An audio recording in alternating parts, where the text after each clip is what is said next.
Hello YouTube, this is Big White. Welcome to my channel. Today I wanted to do a unboxing, I guess. I don't know what you call it. Product review, I guess. Of these cheap watercolors that I found at Walmart. Me and my wife were shopping, and like every artist does, I went to the art supply and I seen these. They're only $4. So I was like, well, I can't really beat that. So here I am cutting the paper in half. It's Canson watercolor paper that I'm using, and it's 12 by 12, or no, 12 by 9. Sorry. So that's why I'm using that. Then I'm grabbing some pens. I've never done a product review before, so I didn't know what to do, and I was mainly trying to see how the colors would react over pens, because I use a lot of pens. And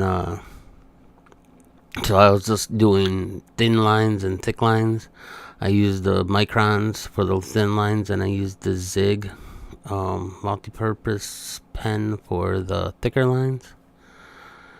So here I decided to try them when they're wet, and it kind of reminds me of gouache almost when they're wet, because some of them are opaque and some of them are transparent.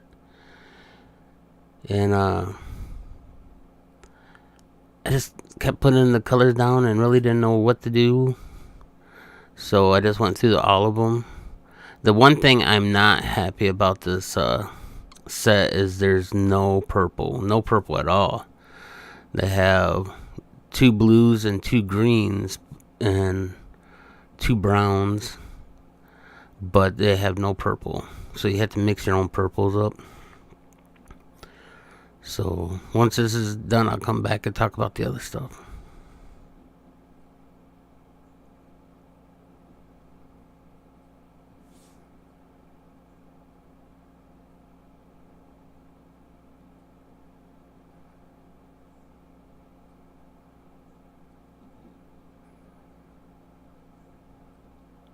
That brown right there, it is kind of really poopy.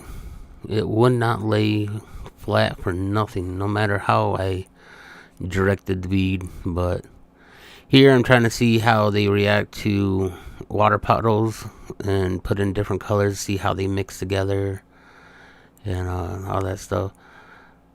I wanted to see how deep the red can get, so I mixed it up pretty thick and see if I can push the beads around.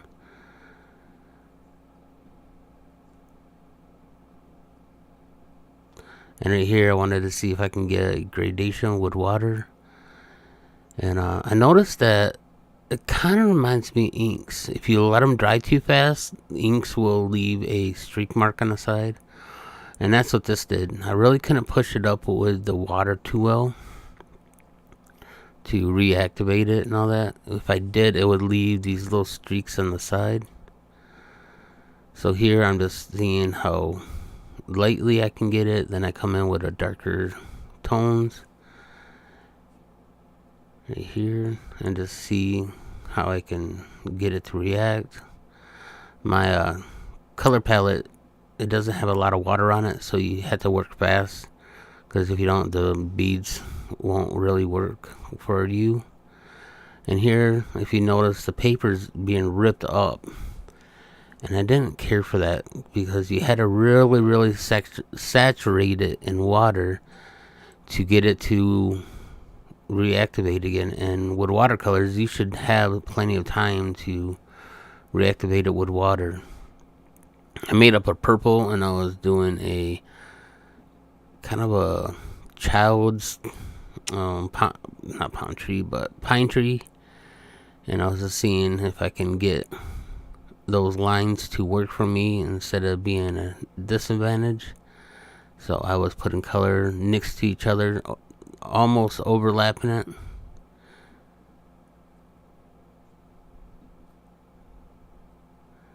And here I'm just playing around with different things to see how it's gonna react for me and my style of watercoloring. I do a demo of me painting with these, and I really would recommend these for people, because if you're just starting out, I mean, they're not even student grade, but they are better than some of the watercolors that I use. But if you have your own technique of watercoloring and you kind of know what you're doing, these watercolors will work for you. Here I'm using a lot of wet on wet.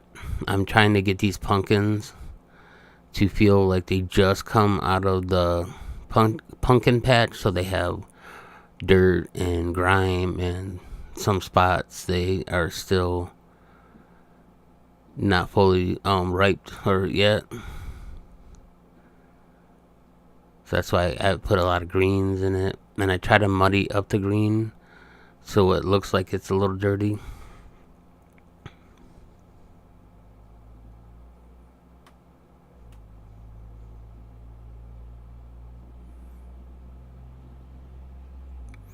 And this time I'm doing every other pumpkin spot, just so I could put a lot of orange in this one. And I come in with some greens. Then I start doing the other spots with the greens. Then I'll come in with the orange.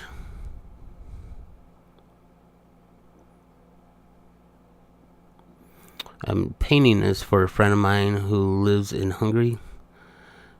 I'm sending postcards out to friends that are overseas.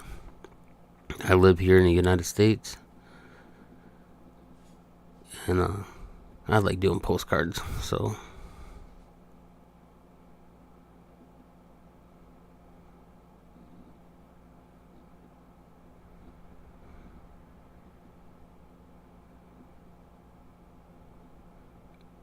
yeah, like I was saying, I would recommend these to people if you're just wanting something to try watercolors out to see if it's something that you're gonna like.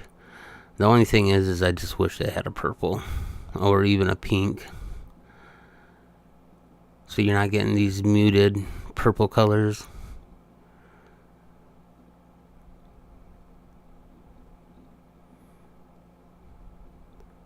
I know some people do like mixing their own colors, so they do get more muted colors.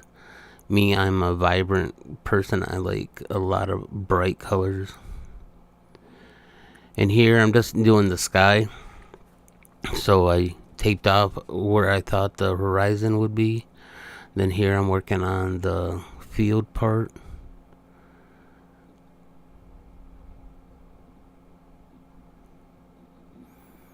And now I'm just doing a little bit of green to where it feels like it's the beginning of the grass and the field, ending of the field. Then I do a shadow. Then I'll show you here what the finished product looked like. I put some stars with my gel pen, and then I put some trees in the background with my green micron. But all in all, I do like it. I've been using a lot of them. I probably made 16 cards so far. But, alright, thanks. Have a great day. Bye.